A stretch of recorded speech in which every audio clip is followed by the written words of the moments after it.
প্রিয় সপ্তম শ্রেণীর ছাত্রছাত্রী, 2025-এর রায়মাটির প্রশ্নবিচিত্রার প্রথম পর্যায়ক্রমিক মূল্যায়নে 12 নম্বর স্কুলের সমস্ত প্রশ্নের উত্তরগুলো করে দিলাম। 12 নম্বর স্কুল, নীলতাপ পদার্থের অবস্থা পরিবর্তন ঘটায় অপশান সি। স্বাভাবিক বায়ুচাপে গলনাঙ্ক অস্তিত্ব নেই কর্পূরের অপশান সি। প্রদত্ত কোন কণাটি পদার্থের রাসায়নিক ধর্মের জন্য দায়ী? Electron option C. প্রদত্ত কোনটি মৌলিক অণু?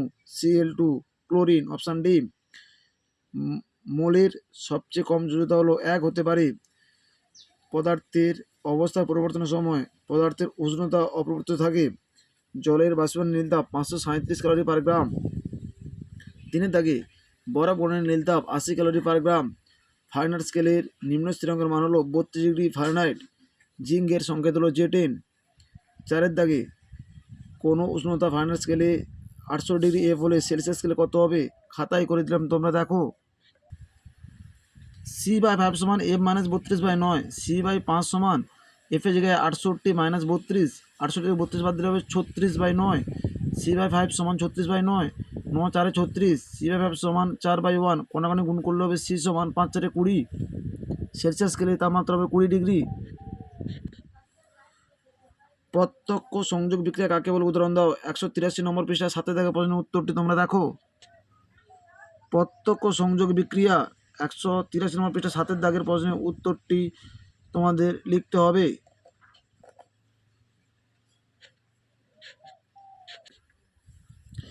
CH4 + O2 সমান CO2 + H2O। আবার চুনা পাথরে উত্তপ্ত করলে কার্বন ডাইঅক্সাইড পাওয়া যায়, CaCO3 CaO + CO2। এই দুটির মধ্যে কোনটি বিয়োজন বিক্রিয়া বলা যেতে পারে? 183 নম্বর পৃষ্ঠা 7 দাগের প্রশ্নের উত্তরটি তোমরা দেখো।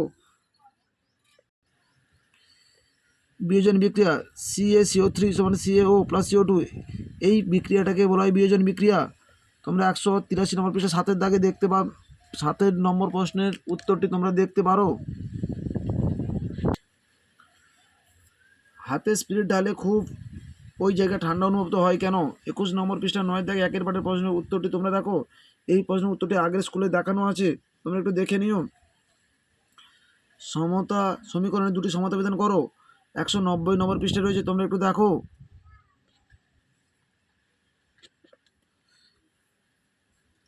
Na2CO3 + HCl, NaCl + CO2 + H2O, NaCO3 + 2HCl সমান 2NaCl + CO2 + H2O।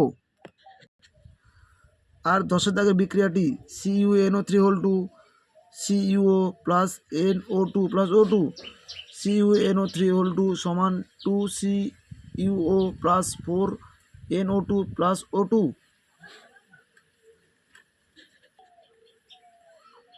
প্রদত্ত যৌগ দুটির সংকেত লেখো। Aluminium oxide Al2O3, methane CH4।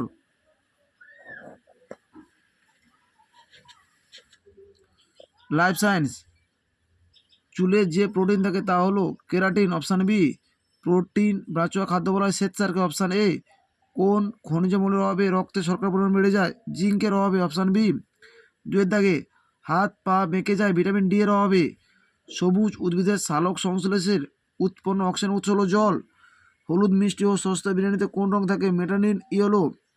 মানব দেহে জল কীভাবে বেরিয়ে যায়? ঘাম ও মূত্ররূপে দেহ থেকে জল বেরিয়ে যায়। 4 দাগে জীব দেহে জলের যে কোনো দুটি গুরুত্ব। 272 নম্বর পৃষ্ঠা 48 দাগের প্রশ্নের উত্তরটি তোমরা দেখো। 272 নম্বর পৃষ্ঠা 48 দাগের প্রশ্নের উত্তরটি তোমাদের লিখতে হবে। জীব দেহে জলের গুরুত্ব। খাদ্যতন্তু কাকে বলে? উদাহরণ দাও। 282 নম্বর পৃষ্ঠা 41 দাগের প্রশ্নের উত্তরটি তোমরা দেখো। 282 নম্বর পৃষ্ঠা 41 দাগের প্রশ্নের উত্তরটি হলো খাদ্যতন্তু কাকে বলে। উদাহরণ: ভিটামিন সি এবং আয়রনের অভাবে সৃষ্ট উপসর্গ লেখো। 263 নম্বর পৃষ্ঠায় 19 দাগে ও 264 নম্বর পৃষ্ঠায় 21 দাগের প্রশ্নের উত্তরগুলো তোমরা দেখো। ভিটামিন সি এর উৎস আমলকি, পেয়ারা, পাকা টমেটো, লেবু, কাঁচা লঙ্কা, অঙ্কুরিত বীজ।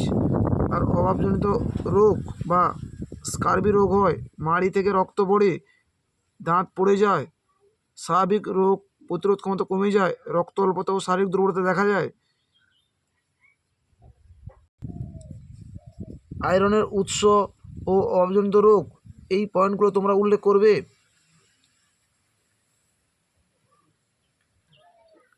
মানবদেহে লিপিডের ভূমিকা লেখো। 261 নম্বর পৃষ্ঠা 16 দাগের প্রশ্নের উত্তরটি তোমরা দেখো। লিপিডের কাজগুলি লেখো। 261 নম্বর পৃষ্ঠা 16 দাগের প্রশ্নের উত্তরটি তোমাদের লিখতে হবে। আমাদের ভিডিওটি যদি তোমাদের ভালো লেগে থাকে তাহলে তোমরা লাইক করো, শেয়ার করো, কমেন্ট করো। আমাদের চ্যানেলে নতুন হয়ে থাকলে চ্যানেলটিকে সাবস্ক্রাইব করে পাশে থাকা বেল আইকনটিকে ক্লিক করে রাখো।